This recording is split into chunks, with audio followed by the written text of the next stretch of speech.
మనము క్రమము కలిగి ఉండాలి. ఎలాంటి క్రమం? మొదటి మాట, నేను త్వరగా ముగింపులోకి తీసుకొని వస్తాను. క్రమశిక్షణ కలిగి ఉండాలి. ఎలాంటి క్రమశిక్షణ కలిగి ఉండాలి? ఎలాంటి క్రమము కలిగి ఉండాలి? మొదటిగా ఫస్ట్ సారి నేను చెప్పినట్టుగా మనము నడిచే విధానము క్రమము కలిగి ఉండాలి. నడవడి, నడుచుట, క్రమము కలిగి నడుచుకుందాం. మొదటి మాట ఇదే. ఏం కలిగి? పిల్లలు చూడండి, ఏం కలిగి నడుచుకుందాం? వయ్యారంగా నడవద్దు. ఆడపిల్లలకి అర్థమైందా? నీ విధానం బాగుండాలి. నువ్వు దేవుని బిడ్డవు, నువ్వు అన్యులు బిడ్డవు కాదుగా, నువ్వు దేవుని బిడ్డవు. నువ్వు నడిచే విధానం చదవండి. ఇప్పుడు ఫిలిప్పీయులకు రాసిన పత్రిక 3:16 ఫిలిప్పీయులకు రాసిన పత్రిక 3:16 ఆయనను క్రమముగా నడుచుకుందాము. ఎలా నడుచుకుందామో? దేవుడు మనకిచ్చిన ఆశీర్వాదాన్ని బట్టి, దేవుడు మనకిచ్చిన ఆరోగ్యాన్ని బట్టి, దేవుడు మనకిచ్చిన వ్యాపారాన్ని బట్టి, దేవుడు మనం దీవించిన విధానాన్ని బట్టి మనం ఏం చేద్దామంటే దారి తప్పిపోవడానికి వీలేదు. మళ్ళా ఆ మాటలు ఫిలిప్పీయులకు రాసిన పత్రిక 3:16 ఆయనను ఎప్పటి వరకు? ఇప్పుడు 17 చదువు. పౌలు అంటున్నాడు, నేను ఎలా నడిచాను మీరు అలా నడవాలి. పౌలు నడిచే విధానం, పౌలు మాట్లాడే విధానం, పౌలు ఎక్కడికి వెళ్ళినా ఆయన ప్రవర్తన అద్భుతంగా ఉంటుంది. ఆయన ఆడపిల్లలతో మాట్లాడేటప్పుడు కానీ, మగపిల్లలతో మాట్లాడేటప్పుడు కానీ, చిన్నవారితో మాట్లాడేటప్పుడు కానీ, పెద్దవారితో మాట్లాడేటప్పుడు కానీ ఎవరిని తుస్కారంగా, అమర్యాదగా ఆయన మాట్లాడడం. అందుకే ఆయన చెప్తున్నాడు, సవాలు ఇచ్చాడు. ఒక అద్భుతమైన సవాలు పౌలు గారు. నేను క్రీస్తును పోలి నడుస్తున్నాను, మీరు నన్ను పోలి నడవండి అంటాడు ఓ చోట. ఎలా? అసలు ఎవరైనా చెప్పగలరా ఇది? యేసును పోలి నేను నడిచాను, మీరు నన్ను పోలి నడవండి. యేసుతో నడవటం ఎలా కుదురుతుంది? యేసులాగా ఎలా జీవించాడేనా? యేసులాగా ఎలా మాట్లాడాడేనా? యేసులాగా ఎలా చూశాడేనా? యేసులో ఉన్నదేంటి? ప్రేమ, ఆప్యాయత, కనికరం, చల్లని చూపు. ఆయన స్వరం మెల్లగా ఎత్తుతాడు. ఇవన్నీ క్వాలిటీ అన్నీ కూడా అపోస్తలుడైన పౌలులోకి వచ్చేసాయి. అందుకే తండ్రి పిల్లలు తండ్రిలాగే ఉంటారు. సింహ పిల్లలు ఎలా ఉంటాయి? సింహంలాగే ఉంటాయి. ఏమండి, తల్లిలా నువ్వు ఎలా ప్రవర్తిస్తావు, నీ కూతురు కూడా అలాగనే ప్రవర్తిస్తావు. ఉదాహరణ, కొన్నిసార్లు మా పాప, మా మనవరాలు ఆనందం తింటుంటే ఆ అమ్మాయిని చూస్తే మా కరుణే గుర్తొస్తుంది. ఎందుకు? ఆ అమ్మాయిలాగే ఈ అమ్మాయి అన్నం తినదు, అలాగనే కూర్చోడదు. అర్థమవుతుందా మీకు? అంటే తల్లి పోలికలు, తండ్రి పోలికలు పిల్లలకు తప్పకుండా వస్తాయి. మరి మన తండ్రి అయిన యేసు పోలికలు మనలో ఉన్నాయా? లేక నీ సాతానైన తండ్రిగా పెట్టుకొని వాడి పోలికలు నీలో ఉన్నాయా?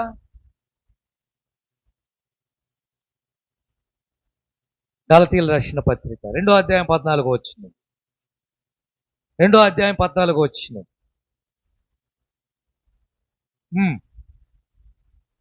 గట్టి చదువు నాయన, స్వరం ఇప్పుడు. వారు సువార్త సత్యము చొప్పున క్రమముగా నడుచుకొనుట నేను చూసినప్పుడు. చూసావా? బాధ. సువార్త ఏం చెప్తుందో దాని ప్రకారంగా వారు నడవపడడం చూసినప్పుడు, సత్యము ఏం చెప్తుందో, సత్యము అంటే యేసుక్రీస్తు వారే, నేనే మార్గము సత్యము. సువార్త సత్యం చొప్పున వారు నడవకపోవటం చూసి నాకు బాధ. దేవుని నమ్ముకున్నామని పేరు పెట్టుకున్నారు, క్రైస్తవులు అని పేరు పెట్టుకున్నారు, దేవుని బిడ్డలము అని చెప్పుకుంటున్నారు, కానీ సత్యము లేదే. దేవుని వాక్య ప్రకారంగా నడవటం లేదే. దేవునికి విధులకు విరుద్ధంగా జీవిస్తున్నారే. మోపోతున్నాడు అపోస్తలుడైన పౌలు గారు. గలతీయులకు రాసిన పత్రిక 5:25 5:25 ఆ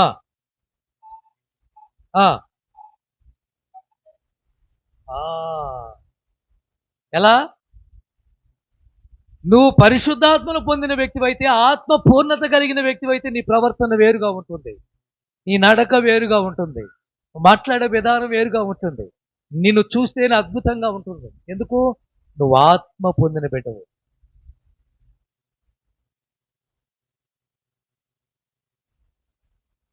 ఆత్మ అంటే గుర్తొచ్చింది, రోమపత్రిక వెళ్ళండి, అక్కడ నడిచే విధానం కనిపిస్తుంది.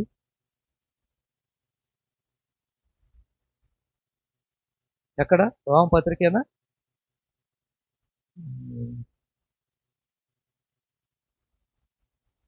నేను చూపిస్తాను. గలతీ చదివావా? గలతీ చదివావా? గలతీ 5:25 మళ్ళీ చదువు.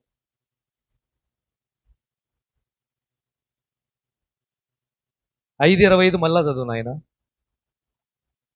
మనము ఆత్మను అనుసరించి జీవించే వారిమైతిమా, ఆత్మను అనుసరించి క్రమముగా నడుచుకుందుము. దానికోసం నేను రోమపత్రిక అన్నది అక్కడ. మనం ఎలా ఉండాలి? సంఘానికి చెప్తున్న మాటలు పౌలు గారు.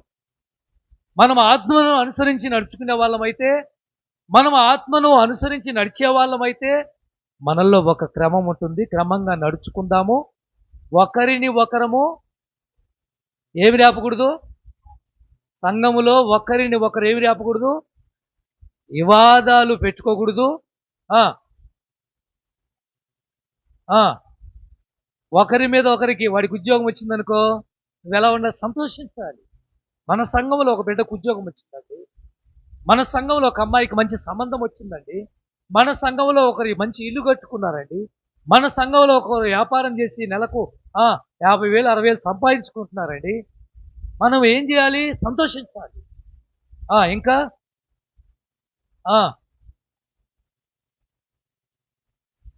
అయిపోయిందా? అయిపోయింది. క్రమము అంటే విభేదాలు ఉండకూడదు, ఒకరిని ఒకరు ప్రేమించుకునే బిడ్డలుగా ఉండాలని బైబిల్. అందుకే కీర్తనకాడు రాస్తూ నడిచే విషయంలో మాట్లాడుతూ అంటాడు, దుష్టుల ఆలోచన చొప్పున నడువక. ఎక్కడ మనం వెళ్ళొచ్చా? దుష్టుల ఆలోచన చొప్పున మనం వెళ్ళొచ్చా? పాపుల మార్గంలోకి మనం ఉండొచ్చా? అపహాస్యకుల చోట. ఇందాక చెప్పాను, ఎలిజబెత్ జక్కరయ్య వీళ్ళని చేస్తాను. ఇప్పుడు వీళ్ళు ఎలా నడిచారు చూడండి. 6వ వచనం చదవండి. ఇందాక మొదటి అధ్యాయం 8వ వచనం చదివారు కదా, ఇప్పుడు 6వ వచనం చదువు. లోకాసు వార్తే. జక్కరయ్య అంటే లోకాసు వార్తలోనే కనిపిస్తాడు. బాగా వినండి. తన తరగతి క్రమము చొప్పున దేవుని ఎదుట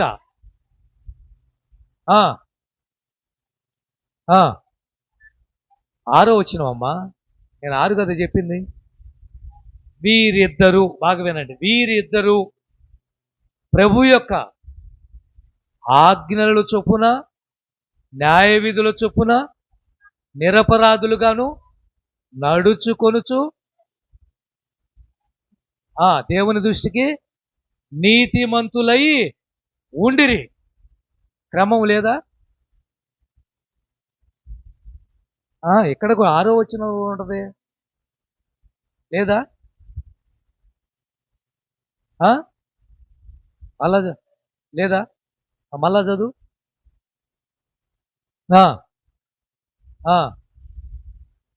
చొప్పునను నడుచుకొనుచు. రైట్. అంటే ఎంత క్రమముగా నడుస్తున్నారు అంటే, ఏ వయస్సులో చెప్పండి? బహు వృద్ధులు. అది అసలు వీళ్ళు దేవునితో నడవటానికి, క్రమంగా నడవటానికి ఎందుకు నడవాలి? దేవుడు ఏం చేశాడు వీళ్ళకు? దేవుడు ఏమిచ్చాడు వీళ్ళకు? దేవుడు ఏ విధంగా వీరిని దీవించాడు? ఏమి లేదే. వీరికి కావలసినది గర్భఫలం. ఆ గర్భఫలం లేదండి. ఎందుకు దేవుని దగ్గర నిరపరాధులుగా నడవాలి? ఎందుకు దేవుని దగ్గర నీతిమంతులుగా నడవాలి? ఎందుకు క్రమంగా నడవాలి? ఈరోజు మీ అందరిని అడుగుతున్నాడు. మీ అందరికీ ఎంతో కొంత ఇచ్చాడు దేవుడు, ఏదో ఒకటి ఇచ్చాడు దేవుడు. మీకు చక్కని కుటుంబం ఇచ్చాడు, మంచి ఇల్లు ఇచ్చాడు, మంచి ఉద్యోగం ఇచ్చాడు, ఆరోగ్యం ఇచ్చాడు, ఆశీర్వాదం ఇచ్చాడు. ఈరోజు మంచిగా భోజనం చేస్తున్నారు, మంచి బట్టలు కట్టుకున్నారు, అన్నీ ఇచ్చాడు మీకు. ఏదో ఒకటి కాదు. ఆ రోజు జక్కరయ్యకు లేనిదేమిటో తెలుసా? పిల్లలు లేరు.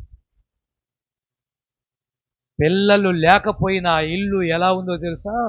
సమాధానంతో నింపబడిందంటే వారి దగ్గర ఉన్నది ఒకటే ఒకటి ఉంది, క్రమముగా నడవటము. క్రమం అండి. ఎక్కడ దారి తప్పిపోలేదు. దేవుని దగ్గర నిందారహితులుగాను ఉన్నారు. ఆ రోజు నోవాహు దేవునితో నడిచాడు అని రాయబడింది.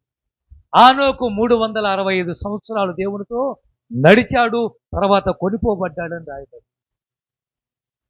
అబ్రాహామును 17వ అధ్యాయం ఆదికాండం 1వ వచనం అంటాడు, అబ్రహామో నా సన్నిధిలో నువ్వు నిందారహితుడిగా ఉంటే నడిస్తే చాలు, నేను దీవిస్తాను అంటాడు. ఇలా చెప్పుకుంటూ పోతే ఎంతో మంది దేవునితో నడిచిన వారు మనకు కనిపిస్తారు. మొట్టమొదటిగా క్రైస్తవులైన వారు, దేవుని నమ్ముకున్న వారు, నమ్మి బాప్తీసం పొందుకున్న వారు, దేవుని బిడ్డలమని పేరు చెప్పుకుంటున్న మనము క్రమముగా దేవునితో నడుద్దాము. క్రమము తప్పటానికి వీలు లేదు. రెండో మాట దేవుని మందిరములో సేవా విషయములో క్రమంగా జరిగించాలి. ఏ విషయములో? మందిర పరిచర్య, సేవ, పని, ఏదైనా పెట్టుకోండి పేరు. దేవుని మందిర సేవ విషయములో క్రమంగా జరిగించాలి. ఎలా పడితే అలా చేయటానికి వీలు లేదు. ఎప్పుడు పడితే అప్పుడు రావటానికి వీలు. అర్థమైంది మీకు? ఏమండి? ఎలా పడితే అలా చేయకూడదు దేవుని పని, ఎప్పుడు పడితే అప్పుడు రాకూడదు దేవుని మందిరానికి. దానికి ఒక క్రమం. చదవండి బైబుల్. 2వ దినవృత్తాంతాల గ్రంథం 29వ అధ్యాయం 35వ వచనం. లాస్ట్ మాట చదువు నాయన.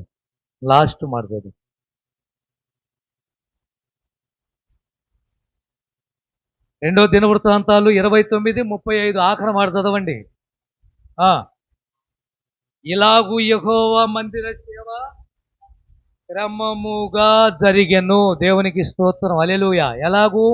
హిజ్కియా కాలంలో యాజకులు, లేవీలు, సేవకులు పెట్టి సేవ జరిగిస్తున్న రోజుల్లో, హిజ్కియా రాజుగా ఉన్న రోజుల్లో ఆ సేవ ఎలా జరిగిందంటే ఇలాగూ అంటే చక్కగా క్రమముగా సేవ విషయము జరిగించారు. అర్థమైందా? మొదటిగా నేను వచ్చి పాటలు పాడాను. నేనే 2 పాటలు పాడాను తెలుసా? అంటే పాటలు పాడే కార్యక్రమం ఎవరిది? ఏ ఆడపిల్లలేని ఎవరిది కదా? వాళ్ళు గాయకులు, వాళ్ళు కోయర్ గ్రూప్ అని ఒక పేరు.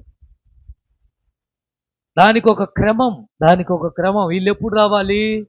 ఆఖరిలో వచ్చి పాట పాడాలి కదూ. అది క్రమము కాదు. వినండి. ఇది మిమ్మల్ని ఏదో బాధ పెట్టడానికి కాదు, క్రమము నేర్చుకోండి. పాటలు అయిపోయిన తర్వాత ఏం చేస్తాము? ఆరాధనలోకి వెళ్తాం. ఆరాధన కార్యక్రమం ఎలా ఉండాలి? లేచి నిలబడడం, అందరు నిలబడాలి. కొంతమంది కూర్చోవటం అండి, కొంతమంది నిలబడకూడదు.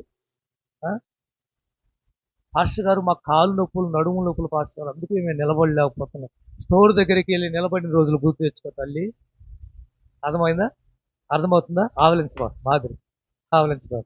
స్టోర్ దగ్గరికి వెళ్ళి 10 కేజీలు బియ్యం కోసం కార్డు పట్టుకొని నిలబడిన రోజులు గుర్తు తెచ్చుకో. కిరోషన్ కోసం లైన్లో నిలబడిన రోజులు, క్యూలో నిలబడిన రోజులు గుర్తు తెచ్చుకో.